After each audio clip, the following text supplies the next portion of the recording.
ప్రేక్షకుడికి నమస్కారం. గోపురానికి స్వాగతం.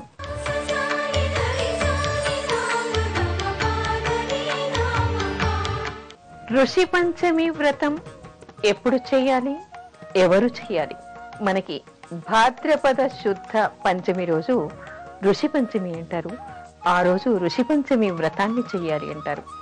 ఇది కేవలం స్త్రీలు మాత్రమే చేసేటువంటి వ్రతం. అంటే ఈ వ్రతం ఎందుకు చెయ్యాలి అనడానికి కొన్ని ముఖ్య కారణాలు మనకి కనిపిస్తూ ఉన్నాయి. ఆధునికులు దీని గురించి తప్పనిసరిగా తెలుసుకోవాలి. పూర్వం ఉత్తంగుడు అనేటువంటి ఒక బ్రాహ్మణుడు ఉండేవట. ఆయన కూతురు బాల వితంతువు. కొంతకాలం తర్వాత అమ్మాయికి చిన్నప్పుడే శరీరంలోంచి పురుగులు పుట్టడం మొదలెట్టేటంటే, పురుగులు అనేటువంటిది అకాలం భాషలో వాడేవాళ్ళు, కానీ క్రిమి కీటకాలు ఎప్పుడు వస్తాయి మనకి? శరీరంలో మాలిగ్నెన్సీ ఉన్నటువంటి జబ్బులు, అంటే విషపూరితమైనటువంటి జబ్బులు ఎప్పుడు ఉంటాయో, ఆ జబ్బు ఎక్కడ ఏ ప్రదేశంలో ఉందో అక్కడ క్రిమి కీటకాలు పుడతాయి అని మనకి చెప్తారు. అయితే ఇలాంటి వ్యాధులు ఎందుకు వస్తాయి? పూర్వజన్మకృతం పాపం వ్యాధి రూపేణ బాధతే అనేటువంటి విషయం మనకి శాస్త్రం చెప్తోంది. అంటే పూర్వజన్మలో చేసినటువంటి పాపాల వలన ఆ పాపానికి సంబంధించినటువంటి వ్యాధులు ఈ జన్మలో వస్తాయి అని. అయితే ఈ అమ్మాయి ఎలాంటి పాపం చేసి ఉంటుంది అనేటువంటిది మనం ఊహించుకోవచ్చు. అదేమిటంటే, ఎవరైనా సరే ఋతు సమయంలో ఇంట్లోకి వెళ్ళి పనులన్నీ చేయటం వలన, ఆ తర్వాత దేవుడికి సంబంధించినవి తాగటం వలన, కొన్ని పనులు చేయటం వలన, ఆ ధర్మాన్ని పాటించకపోవటం వలన వీళ్ళకి మరుజన్మలో ఇలాంటి దోషాలు తగులుతాయి అనేటువంటి విషయం ఈ కథలో మనకి చెప్పబడింది. ఆ తర్వాత పురాణ కథలో కూడా మనకి కొన్ని విషయాలు తెలుస్తూ ఉన్నాయి. వాటి గురించి సాక్షాత్తు శ్రీకృష్ణుడు ధర్మరాజుకు చెప్పినట్టుగా కూడా మనకి కొన్ని ఉదంతాలు పురాణాల్లో కనిపిస్తూ ఉన్నాయి. అదేమిటంటే, పూర్వం జయశ్రీ అనేటువంటి ఒక స్త్రీ ఉండేదిట.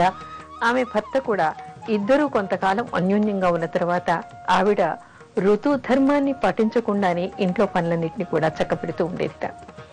అలా చక్కపెట్టిన తర్వాత మరుజన్మలో ఆవిడకి వాళ్ళిద్దరూ కూడా చనిపోయిన తర్వాత ఆ దంపతులిద్దరూ కూడా, ఆవిడ కుక్క జన్మించిందట, ఆవిడ భర్త ఎద్దుగా జన్మించాట. అయితే ఆ జన్మ కూడా ఎక్కడ జరిగింది?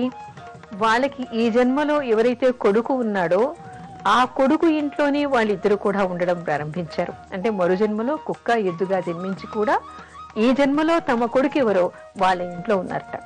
అయితే ఒకరోజు వాళ్ళకి పెట్టవలసినటువంటి శ్రాద్ధ దినం వచ్చింది. అంటే పూర్వజన్మలో వాళ్ళు ఉన్నప్పుడు చనిపోయారు కదా, మరి వాళ్ళ తిథి వచ్చినప్పుడు వాళ్ళ కొడుకు వాళ్ళకి శ్రాద్ధకర్మ చేస్తూ ఉన్నాడు.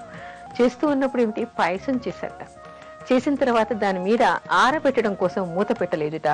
ఒక పాము వచ్చి ఆ పాయసంలో విషాన్ని కక్కి వెళ్ళిపోయిందిట. ఆ విషయాన్ని ఈ కుక్క చూసింది. తర్వాత ఎద్దుతో అందిట, అయ్యో, పాయసాన్ని బ్రాహ్మణులు తాగితే వాళ్ళు చనిపోతారు, తన కొడుక్కి బ్రహ్మహత్య పాతకం వస్తుంది, కాబట్టి ఈ పాయసం తాగకుండా ఏదైనా ఉపాయం చెయ్యాలి, ఆ తర్వాత మళ్ళీ వాళ్ళు వేరే వండుకుంటారు అనుకుని కుక్క వెళ్ళి ఆ ఇంటి యజమానురాలు, అంటే పూర్వజన్మలో తన కోడలు, ఆవిడ చూస్తుండగానే ఆ పాయసంలో మూతి పెట్టి దాన్ని తోసేసి బయటికి వచ్చిందిట. ఆ కుక్కని శ్రాద్ధభంగం చేశావు, అంటే కుక్క ముట్టుకున్నటువంటి వంటని బ్రాహ్మణికి పెట్టకూడదు కదా. ఆ కొడుకు కోడలు ఇద్దరు కూడా ఆ కుక్కని చితక బాదారట. బాదిన తర్వాత సరే, వాళ్ళకి శ్రాద్ధకర్మ మళ్ళీ వంట చేసుకున్నారు, అది పూర్తయిపోయింది. ఆ రాత్రి కుక్క ఎద్దు ఇద్దరు మాట్లాడుకుంటూ ఉన్నాయట.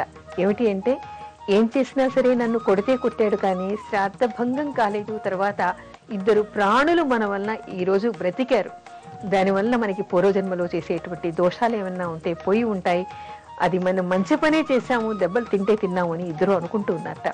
అయితే ఈ జంతు భాష కొడుకుకి తెలుసుట. ఆ ఇద్దరు మాట్లాడుకోవటం విని, అయ్యో, పూర్వజన్మలో వీళ్ళు నా తల్లిదండ్రులు కదా, ఎంత పాపం జరిగిపోయింది, ఇవాళ నేను వీటిని కొట్టాను అని చెప్పేసి పశ్చాత్తాపడి అక్కడే ఉన్నటువంటి పండితుల దగ్గరికి వెళ్ళి కనుక్కున్నట్ట. ఇలా నా తల్లిదండ్రులే మరుజన్మలో నా ఇంట్లో జంతు రూపాల్లో ఉన్నారు, తెలియక నేను కొట్టాను, ఒక బ్రహ్మహత్య పాతకం నుంచి నన్ను వాళ్ళు కాపాడారు అని చెప్పేసి వాపోయట. ఏమీ లేదు, నీ భార్యని ఋషి పంచమి వ్రతం చేయమను. ఋషి పంచమి వ్రతం చేసి దాని పుణ్యాన్ని తాను తన అత్తగారికి ధారపోయటం వల్ల పూర్వజన్మలో వాడు చేసినటువంటి దోష పరిహారం వాళ్ళకి జరుగుతుంది. అంతేకాదు, పెద్దలకి ధారపోయటం వల్ల ఈవిడ కూడా ఋతు సమయంలో తెలిసి తెలియక చేసినటువంటి దోషాలని కూడా ఈవిడికి కూడా పరిహారం అవుతాయి అని చెప్పేసి దానికి పరిహారం చెప్పారట. అప్పుడు ఆ బ్రాహ్మడి కోడలు ఋషి పంచమి వ్రతం చేసిందిట. ఋషి పంచమి వ్రతం చేసి ఆ పుణ్యాన్ని తన అత్తగారికి ధారపోసిందిట. ఆ తద్వారా ఏమిటంటే ఆ కుక్క జన్మలో ఉన్నటువంటి తన అత్తగారికి శాప విమోచనం జరిగిందని, ఆ పూర్వజన్మలో ఋతు సమయంలో చేసినటువంటి పాపపు పనుల వల్ల, అంటే ఏవి చేయకూడదు అలాంటి పనులు చేయటం వల్ల వచ్చినటువంటి దోషం నుంచి ఆవిడికి పరిహారం జరిగిందట. అదేవిధంగా ఈ కోడలికి కూడా ఈ జన్మలో తెలియక చేసినటువంటి దోష పరిహారం జరిగింది అనేటువంటి విషయం మనకి కథలో కనిపిస్తోంది. అయితే ఈ వ్రతాన్ని ఎలా చేయాలి అనడానికి కూడా ప్రత్యేకత ఉంది. అదేమిటంటే ఉత్తరేణి చెట్టును తెచ్చుకొని ఉత్తరేణి చెట్టుకు ఈ పూజ చెయ్యాలి అనేటువంటి విశేషం మనకి కనపడుతోంది. అంటే ఈ ఋషి పంచమి రోజు ఉత్తరేణి చెట్టు ముక్క మనకి వేళ్లతో సహాగా పీకి దాన్ని తెచ్చి ఇంట్లో పెట్టుకుని పూజా స్థలంలో గౌరీదేవిని పూజించి ఆ తర్వాత ఈ ఉత్తరేణి వృక్షానికి అంటే చెట్టుకి కూడా వీళ్ళు పూజ చేసి దానికి కథా కల్పం కూడా ఉంటాయి. ఆ బ్రాహ్మడి చేత ఆ కల్పం చెప్పించుకుని ఆ వ్రతం చేసి ఆ తర్వాత ఆ వ్రత మహిమ వలన వీళ్ళకి ఉన్నటువంటి దోషాన్ని పోగొట్టుకోవాలి అంటారు. అంటే ఈ కథలో మనకి తెలుస్తున్నటువంటి విషయాలు కొన్ని అనేకంగా ఉన్నాయి. అదేమిటి అంటే ఎవరైనా సరే ఋతు సమయంలో ఇంట్లోకి వెళ్ళటం, దేవతార్చనని దేవతా పటాల్ని ముట్టుకోవడం, లేదా నిత్యం నియమనిష్టలతో ఉండే వాళ్ళని తాకటం, లేదా వాళ్ళకి వంట చేసి పెట్టడం, ఇలాంటి కార్యక్రమాలు చేయటం వలన ఋతు ధర్మాన్ని పాటించకుండా నిత్యం ఏ విధంగా ఉంటారో ఆ విధంగానే ఉండటం వలన ఎన్నో దోషాలు వస్తాయి. మరుజన్మలో మ్యాలిగ్నెన్సీ ఉండేటువంటి జబ్బులు కూడా వీళ్ళకి వచ్చేటువంటి అవకాశం ఉంది అనేటువంటి అంతరార్థం మనకి ఇక్కడ తెలుస్తోంది. అయితే ఉత్తరేణి చెట్టుకు ఎందుకు పూజ చేయాలి? ఉత్తరేణి చెట్టుకు చేయటం వలన ఉండేటువంటి విశేషం ఏమిటి అంటే ఉత్తరేణిలో ఎన్నో ఔషధీ గుణాలు ఉన్నాయి కాబట్టి దాని వాసన చుట్టం వలన, దాని దగ్గర ఉండటం వలన ఇలాంటి రోగాలన్నిటికీ కూడా ఎన్నిటికో దాని వలన పరిహారం జరుగుతుంది అని మనకి ఆయుర్వేదంలో తెలుస్తోంది. అంటే ఏమిటి? మన ఆచార వ్యవహారాల వెనుక ఉన్నటువంటి అంతరార్థాలు, దానికి సైన్స్ తో ఉన్నటువంటి సంబంధం ఏమిటో తెలిపేటువంటిదే ఈ వ్రతముని మనం తెలుసుకోవాలి. అయితే ఎవరైనా తెలిసి తెలియక ఋతు దోషాల వల్ల ఋతు సమయంలో చేసినటువంటి దోషాలు పరిహారం కావాలంటే ఈ ఉత్తరిణి చెట్టును ఆ తర్వాత అమ్మవారిని కూడా పూజించాలి అనేటువంటి విశేషం మనకి కనపడుతోంది. వినాయక చవితి రోజు సమర్పించే 21 రకం పత్రికి ఉండే ఔషధీ గుణాలు ఏమిటి? మనం వినాయక చవితి రోజు వినాయకుడికి 21 రకం పత్రిని మనం సమర్పిస్తాం. అయితే ఈ రోజుల్లో చూస్తే మనకి మార్కెట్లో చాలా రకాల పత్రి కనిపిస్తోంది. అసలు అవసరమైనటువంటి పత్రి కంటే కూడా అనవసరమైనటువంటి గడ్డి మనకి చాలా కనిపిస్తోంది. చాలా మందికి ఈ విషయం తెలియక పత్రి పెట్టాలి కదా అని చెప్పేసి మార్కెట్కి వెళ్ళటం, ఏదో రంగులు పూసినటువంటి ఒక విగ్రహాన్ని కొనుక్కోవడం, డబ్బున్న వాళ్ళైతే పెద్ద పెద్ద విగ్రహాల్ని కొనుక్కోవడం. ఆ మార్కెట్లో ఈ రోజుల్లో చాలా మందికి అసలు ఏ పత్రి పెట్టాలి అని కూడా తెలియనటువంటి వాళ్ళు ఎక్కడెక్కడ ఎలాంటి క్రోటన్ మొక్కలు ఉన్నా కూడా తెచ్చేసి అమ్మేస్తూ ఉన్నారు. అలాంటి క్రోటన్లన్నీ కూడా తీసుకొచ్చి దేవుడి మీద గుమ్మరించేస్తున్నారు చాలా మంది. అసలు నిజానికి ఈ పత్రిని ఎందుకు పెట్టాలి, ఏ పత్రిని పెట్టాలి, ఆ పత్రి పెట్టడం వలన దాని వెనుక ఉన్నటువంటి ఆ పత్రిలో ఉన్నటువంటి ఔషధీ గుణాలు ఏమిటి అనేటువంటి విషయాన్ని మనం తెలుసుకోవాలి. వినాయకుడికి పత్రిని సమర్పిస్తున్నామంటే ఆ పత్రిలో 21 రకమైనటువంటి పత్రిలో ఒక్కో పత్రిలో కొన్ని ఔషధీ గుణాలు ఉన్నాయి. అయితే ఇక్కడ మనం తెలుసుకోవాల్సినటువంటి విషయం ఏమిటంటే ఎక్కడ ఏ ఋతువులో వచ్చేటువంటి జబ్బులకి ఆ ఋతువులో పండేటువంటి కూరగాయలు కానీ, ఆకుకూరలు కానీ, పత్రి కానీ, పుష్పాలు కానీ, ఫలాలు కానీ ఆ ఋతువులో వచ్చేటువంటి జబ్బులకి నివారణ చేసేటువంటి శక్తి వాటికి ఉంటుందిట. ముఖ్యంగా పూజించేటువంటి ఒక్కో పత్రి గురించి తెలుసుకుంటే ముందుగా మనం మాచిపత్రితో పూజ చేస్తూ ఉంటాం. మాచిపత్రి అనేటువంటిది ఇంచుమించుగా మనకి మరవంలాగా ఉండేటువంటి ఒక పత్రి. దాన్ని మనం వినాయక చవితి రోజు వినాయకుడికి మనం సమర్పిస్తూ ఉంటాం. ఈ మాచిపత్రిలో ఉన్నటువంటి గుణం ఏమిటంటే శరీరంలో ఉన్నటువంటి దద్దుర్లని తీసేస్తుందిట, కుష్టు వ్యాధిని కూడా నివారించగలిగేటువంటి శక్తి ఈ మాచిపత్రికి ఉందిట. బృహతీ పత్రం అనేటువంటి పత్రాన్ని మనం పూజ చేస్తూ ఉంటాం. ఈ బృహతీ పత్రం అంటే వాకుడు కాయ పత్రం అంటారు, అంటే వాకుడు చెట్టుకునేటువంటి ఆకులు అన్నమాట. ఈ పత్రికి శ్వాసకోశ వ్యాధులన్నింటినీ కూడా నివారించగలిగేటువంటి శక్తి ఉందిట, ఉబ్బసాన్ని ఇది తగ్గిస్తుందిట. అందుకని కఫ ప్రకృతి ఉన్న వాళ్ళందరికీ కూడా ఇది బాగా ఔషధంలాగా పనిచేస్తుంది అని చెప్తారు. కాకపోతే వైద్య ప్రక్రియలో మాత్రమే దీన్ని వాడాలి అంటారు. ఆ తర్వాత బిల్వపత్రం, మనం మారేడు పత్రి శివుడికి బాగా పూజ చేస్తూ ఉంటాం. ఈ మారేడు పత్రిని కూడా ఈ రోజు మనం గణపతికి పూజ చేస్తూ ఉంటాం. మారేడు పత్రికి కూడా వాతావరణ కాలుష్యాన్ని తీయగలిగేటువంటి శక్తి ఉంది. అంతేకాకుండా మారేడు ఫలాల్ని కూడా మనం వినాయకుడి దగ్గర పెడుతూ ఉంటాం. ఆ మారేడు ఫలానికి ఉన్నటువంటి విశేషం మనం ఆలోచిస్తే చాలా విస్మయం మనకి కలుగుతుంది. ఇకపోతే గరికను మనం వినాయకుడికి ప్రత్యేకంగా పెడుతూ ఉంటాం.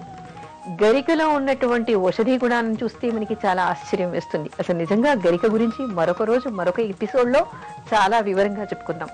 కాకపోతే గరికలో ఉన్నటువంటిది ఏమిటంటే మనకి మూత్రకోశ వ్యాధులన్నింటినీ కూడా తీసేసేటువంటి శక్తి ఈ గరికకు ఉంది అని చెప్తారు. మనలో ఉన్నటువంటి మూలాధార చక్రానికి అధిపతిగా మనం మహాగణపతిని చెప్పుకుంటాం. ఆ మూలాధార చక్రం మనకు మూత్రకోశం దగ్గర, అంటే మూత్రపిండాల దగ్గర ఆ చక్రం ఉంటుంది. అంటే ఆ మూలాధార చక్రం చుట్టూ వచ్చేటువంటి అవయవాలకు ఉన్నటువంటి జబ్బులన్నింటినీ కూడా తీసేసేటువంటి శక్తి ఈ గరికకు ఉంది అని చెప్తారు.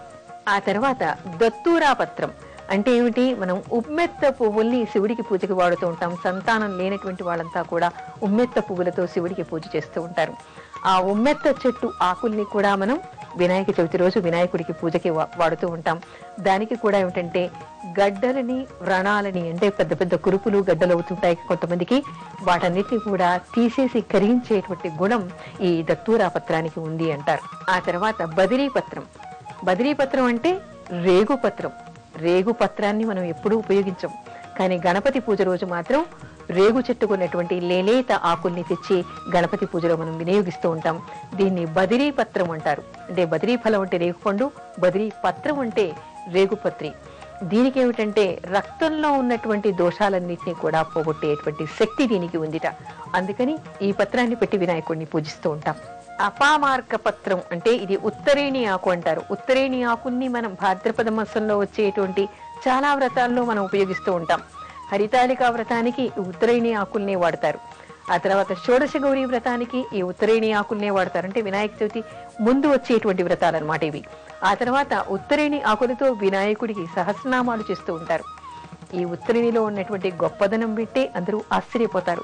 ఏమిటంటే దీని వేరుతో కానీ దీని కాండంతో కానీ ఎవరైనా పళ్ళు తోముకుంటే, దంతధావనం చేస్తే చిగుళ్ళన్నీ గట్టిపడి చిగుళ్లల్లో ఉండేటువంటి పుండ్లన్నీ కూడా మానిపోతాయిట, దంతాలు గట్టిపడతాయిట. ఎవరికైనా పుప్పి పన్ను ఉన్నా లేదా పన్ను లోపల ఎక్కడైనా క్రిమికీటకాలు ఉన్నా, పురుగులు ఉన్నా అసలు దీనితో తోముకోగానే, అంటే ఈ దంతధావనం దీంతో చేస్తే అవన్నీ కూడా బయటికి వచ్చేస్తాయిట. అంటే చిగుళ్లను గట్టిపరిచేటువంటి గుణం దీని వేరుకు ఉంది. దీని ఆకులకేమో చర్మ వ్యాధులన్నింటినీ కూడా పోగొట్టేటువంటి గొప్ప శక్తి ఉత్తరేణి ఆకుకు ఉంది అంటారు. ఇకపోతే చూతపత్రం అంటే చూతం అంటే మనకి మామిడి ఆకులు, లేలేత మామిడి ఆకులు, చిగుళ్ళలాంటి ఆకులు తెచ్చి వినాయకుడికి వినాయక చవితి రోజు సమర్పించాలి అంటారు. దానివల్ల వచ్చేటువంటిది ఏమిటంటే అది రక్త దోషాలన్నింటినీ హరింపజేస్తుందిట. దానివల్ల అది కోసిన తర్వాత కూడా కొన్ని రోజుల వరకు దాని నుంచి ఆక్సిజన్ వెలువడుతూనే ఉంటుందిట. అందుకే మనం మామిడాకు తోరణాన్ని కట్టుకుంటూ ఉంటాం.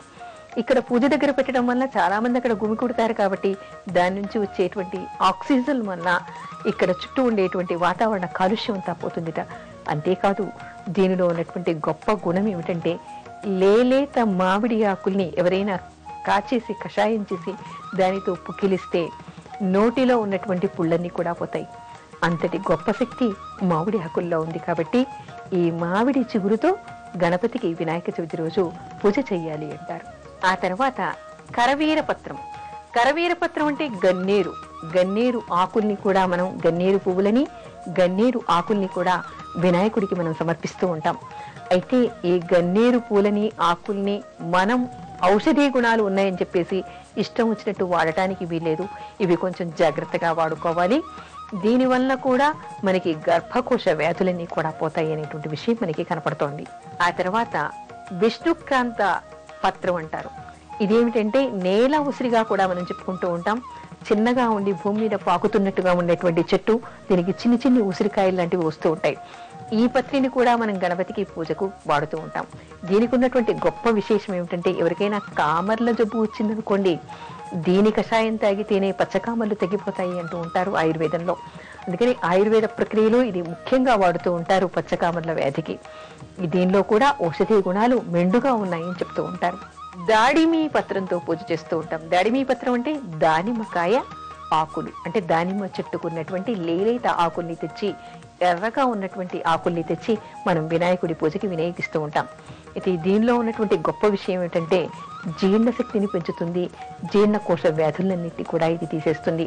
ఎవరైనా సరే దాడిమి చూర్ణం తింటూ ఉంటారు, దాడిమి ఫల చూర్ణం అని.